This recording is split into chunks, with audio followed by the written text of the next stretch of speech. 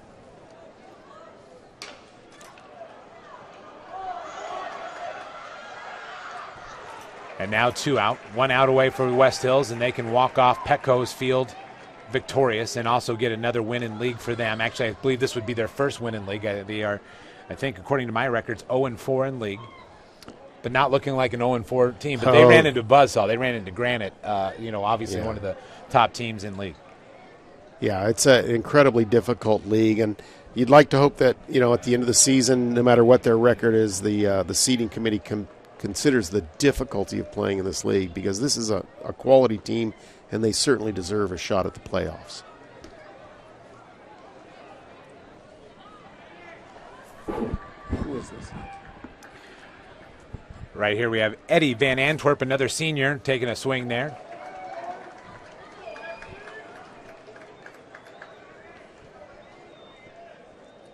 The last hope here for Valhalla.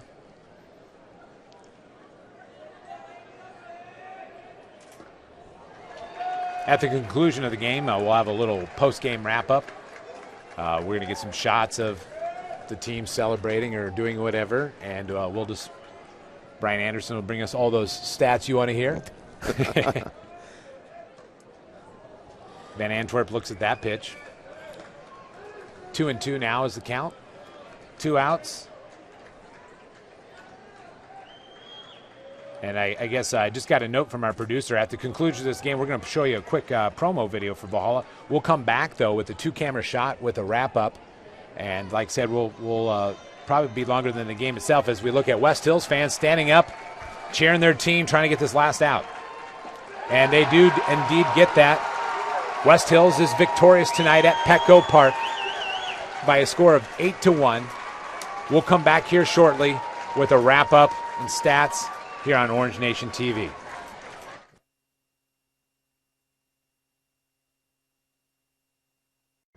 Like you, I can explore.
Back, that's a promo video for Valhalla.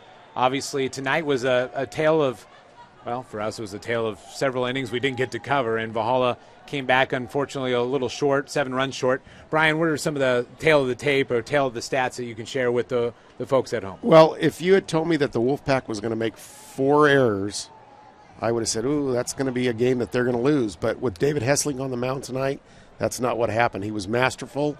The offense was great. 7 different players scored for the Wolfpack. They got production out of all parts of their lineup, and frankly, they with the great pitching and the great offense, they got it done. And this puts a little bit of a hole there for Valhalla to try to dig out of in terms of league. You know, they dropped 1 to Steel Canyon already, and they have an uphill climb against the other tough teams. Just the Grossmont League is just so brutally difficult with Grossmont and Granite and Helix, who won CIF last year or the year before. You got Valhalla, and clearly just based on tonight, you can see that the Wolfpack is not a slouch team. They're a quality program. It's going to be a very difficult league to win.